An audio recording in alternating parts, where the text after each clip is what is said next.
আসসালামু আলাইকুম, আশা করি সবাই ভালো আছেন। আজকে আপনাদের দেখাবো অটোক্যাড সফটওয়্যারে কীভাবে অতি সহজে স্লাইডিং উইন্ডো ডিজাইন করবেন। চলুন। উইন্ডো ডিজাইন করার জন্য প্রথমে আমাদের রেক্ট্যাঙ্গুলার নিতে হবে 5 ফিট বাই 4 ফিট। এরপর আমরা 4 ইঞ্চি এক্সট্রুড করব। এরপর আমরা পুশপুল দিয়ে ভিতরটা কেটে ফেলব। আমাদের 4 ইঞ্চি এক্সট্রুড হয়েছে। এরপর আমরা আইসোলেট করে অবজেক্টটি হাইড করে রাখব। এখন আমরা 2 ইঞ্চি অফসেট নিব। সেম আগের মতো আমরা এক্সট্রুড করব 2 ইঞ্চি। ডান। প্রেস পুল দিয়ে আমরা ভিতরে একটু কেটে ফেলব। এখন আমরা গ্লাসে ফ্রেম তৈরি করার জন্য মিডল বরাবর একটি রেক্ট্যাঙ্গুলার নিব। এখন আমরা অফসেট নিব ঠিক একইভাবে 2 ইঞ্চি। তারপর আমরা এক্সট্রুড করব এবং ভিতরে সাইডটুকু আমরা প্রেস পুল দিয়ে কেটে ফেলব। ডান। উইন্ডো গ্লাস তৈরি করার জন্য আমরা একটি রেক্ট্যাঙ্গুলার নিব।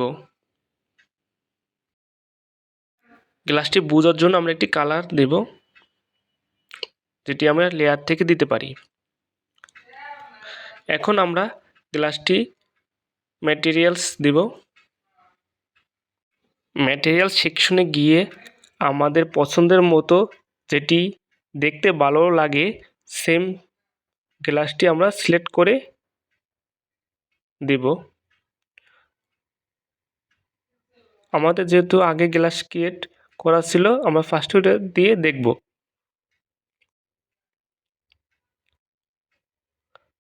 এছাড়াও আমরা আমাদের পছন্দের মতো নতুন ম্যাটেরিয়ালস ক্রিয়েট করে অ্যাপ্লাই করতে পারবো।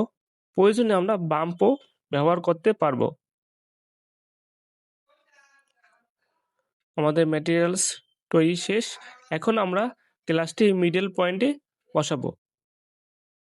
এরপর আমরা ফুল গ্লাসটি ফ্রেম সহ সিলেক্ট করে আমাদের নির্দিষ্ট ফ্রেমে বসাবো। আমাদের গ্লাস তৈরি কাজ শেষ। এখন আমরা ফ্রেমে কালার দিব।